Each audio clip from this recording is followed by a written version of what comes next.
This is my very low-tech camera setup. The camera just sits on top of that book actually and just looks at me over my computer. And there's my kitchen behind me.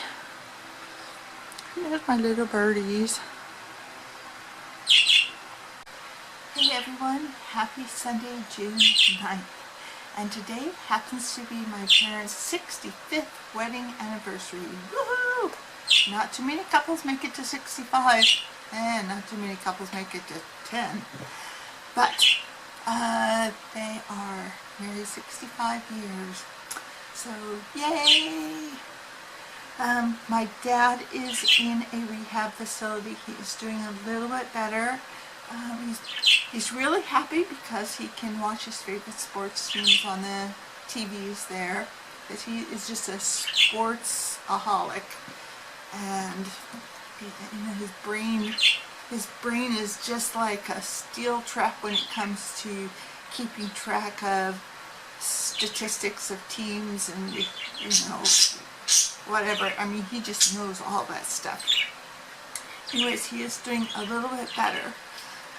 You know, but he is at that age where it's not like he's going to return to this robust health. He's 89. He doesn't walk much, if at all, anymore. But they're trying to work with him on his strength and just being able to sit up and that kind of thing. So, you know, just to give him a little bit better quality of life in his really what are his last days. So, probably noticed my hair is up. It was up in the last video. It's usually up during the summer. And today it's 88 degrees, quite warm here. I haven't turned on my AC yet. Usually I don't turn that on until it gets absolutely wickedly hot. And to where it just will not cool down in the house. Then I'll turn on the AC. So, okay. First of all, I wanted to give a shout out, and it's to a new channel that I just found, and her name is Dee Hunt. And I will post a link to her channel below. Right now, I think she has 22 subscribers, so let's show her a little bit of yarny love and subscribe to her. She's got some good videos on some of the yarn hauls she's made, and I haven't gone through all her videos. I don't think she has that many, but anyways, go check her out, Dee Hunt. Okay, so let's see what else. Oh, I wanted to mention, and I totally forgot, you know, it's one thing to leave a project halfway done, and so you mark the project. Oh, hang on a second, I got a second away. So you mark the project, what size crochet hook you use. But it's another thing if you finish the project and you have to pilfer for yarn, which I had to do on one of my blue hats. You know, these are the ones that look like the Pepsi Cola logo, which I have sewn all the little bits onto. But the one that I pilfered, I didn't know. I had no idea what size hook I used. I kind of knew in the range, so I just kind of winged it. I put on that navy blue. Anyways, yeah, that was interesting, trying to figure out what kind of hook I used after the project was already done. So, okay, I'll put those over there. And I'm just still like in a whirling dervish mode right now because my sister's coming tomorrow with my two nieces. And I pretty much have everything done, but even today I had to re-vacuum part of the floor because of course the birds are messy, and I will probably, I already have to re-vacuum that area because it's a mess. Birds are just messy. They just are. Okay, so I'll talk a little bit about my bears. I'm using bears. Okay, so I have made right now 8 bear heads. I still want to make 2 more because I'll do a total of 10 new bears. So that little pink bear that I was working on the other day, I got her skirt done now. You can see it's nice and frilly. And then I kind of do a little, let's see if I can show, I'm not going to really show. It's kind of a lacy little edge to it. So I have that one going, and then I have this one going. It's another pink bear, just because I wanted to use some of this Never Enough yarn. Which, before I forget, that Never Enough yarn did only have 2 colors available, and they are the pink and the beige. And of the ombres, which they're not really ombres, it's just variegated, they didn't have any available online. Well, now one of them has come back to be available, and it is the pink coral. So you can go online. It is $2.47 a skein. You still have to order $50 worth of stuff from Michael's to get free shipping, but there's a lot of stuff on sale. You can easily fill up that $50 with. So I might be ordering some more. I'll see. Okay, so I have, okay, that was a little non sequitur. Okay, so I got this little bear, and this color here is the Red Heart Amethyst. So it's a nice deep, strong purple. And then I'm working on this little bear, which will, I'm going to do a little experiment with him. And I'm going to show you a little trick when you're working on amigurumi that I just couldn't figure out for a long time, even though I would ask people in crochet groups, you know, how did you achieve that little effect you did? And they would say, but I couldn't really get it. So what I'm going to do is I'm going to demonstrate it, because if somebody had bothered to demonstrate, it would save me a lot of time. So hold on just a second. Okay, so remember this little green bear that I made? This bear has that effect, and I'm going to show you. And it's right here where you change colors, but the line is perfectly straight. Whereas, say, down here, yeah, I changed colors, but, you know, it's got that kind of jagged look of changing colors. And this is not something you want to do every time you change color, because it actually adds length. But if you just do it once, it's cool. So, okay, can you see how that line there is just perfectly straight? And I changed colors, and it's perfectly straight all around. Okay, so here's what you do. And I'm going to show you on this little bear, because I'm just about to change colors to green. This is going to be like a little Christmas bear. So what you're going to do is, when you change colors, you're going to slip stitch in the back loop only. And that's going to expose the front loop. And then, but what you want to do is you want to slip stitch pretty loosely. You don't want to slip stitch tight, because that will constrict that part of the amigurumi. So I'm going to go ahead and slip stitch around, and I'll be right back. Okay, so I have finished working that slip stitch row, and you can see it's going to have a really clean, smooth edge.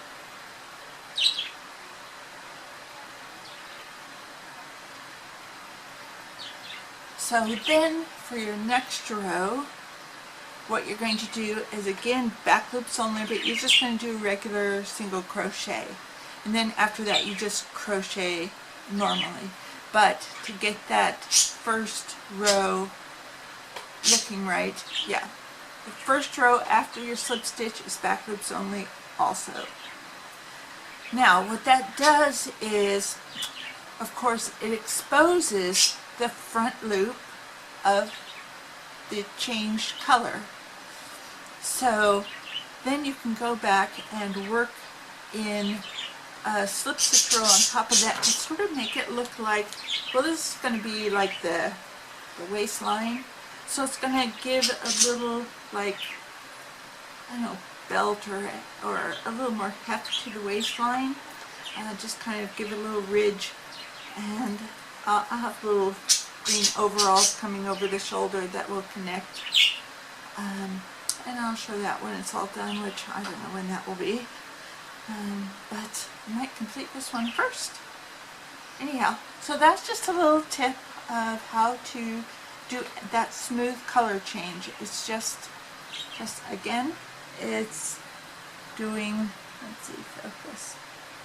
Okay, so you just work in the back loops only of the previous row. So, yeah, I couldn't figure that out for the longest time. Anyhow, let's see, what else? I'm going to put up some pictures of some of the gardening that's going on around here. My arum has mostly died, and that's normal. I guess that's its life cycle. The leaves come up in the winter, and then they die off in the summer, and then that thing with the berries supposedly shoots up.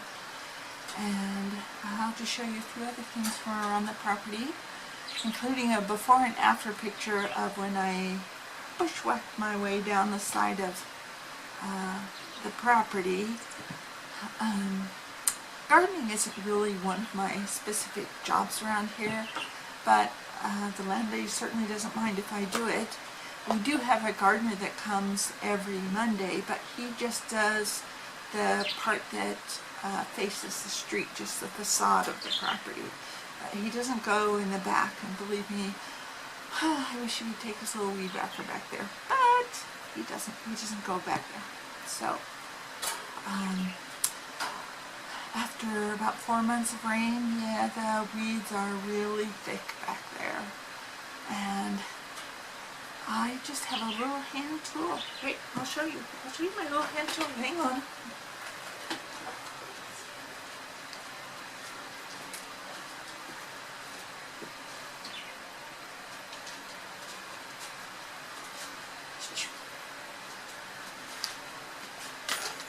Yeah, a little hand tool. This is all I have, which works great for trimming.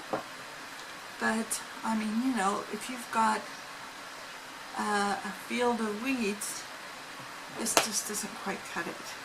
Literally, and no pun intended. So, we have that. So, I'm going to show some pictures. And I'm also so excited. My sister's coming tomorrow. Yeah, I'm really excited. Because I haven't seen her for just over 2 years. The last time the family got together, and there's 6 of us kids, 5 girls, 1 boy. But we got together for my dad's induction into the Athletic Hall of Fame at the United States Air Force Academy. So, that's the last time we all got together. So I haven't seen the sister since then, and I'm really looking forward to it. She has a beautiful house in Michigan. She's a realtor, and she's with Keller Williams. I'm going to put a link to her house in Michigan that her son filmed with his drone and his GoPro. I'll try to find that video. Beautiful, gorgeous house. It's actually a lighthouse. Not like that old cone-shaped like lighthouse that's on the coastals. This is, you know, this is on an inland lake. Anyway, I'll show that, and I'll put up some pictures of the gardening here, and we'll talk to you all later. Bye!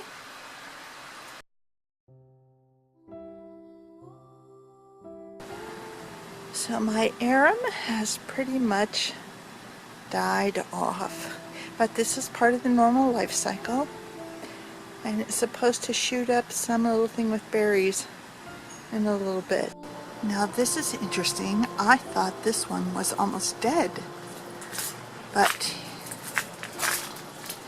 look what's coming up in the middle.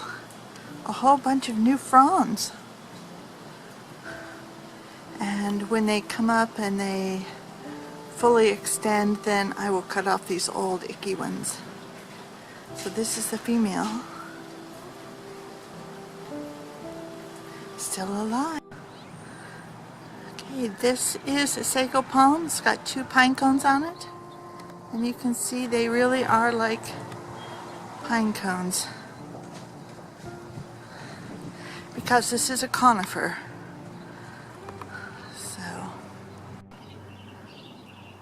I bushwhacked my way all the way to the back to that large tree.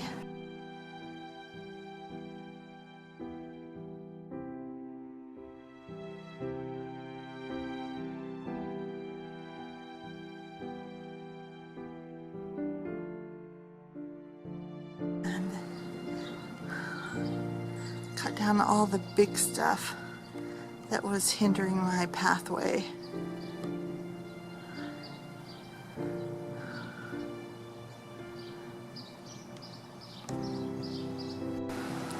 This is what we affectionately term as the scary area. And the landlady says I don't have to go back there and clean that up. I will eventually, but probably after it gets really hot and dries all that out, because we've had a lot of rain, so I think there's a lot of muck under there. So I don't know, maybe in July and August when we haven't had rain for a while. But all those leaves, they're probably about 12 inches deep, and that's ficus leaves. So I mean, I really don't even know exactly where the ground is or how stable it is. But yeah, that's just the scary area.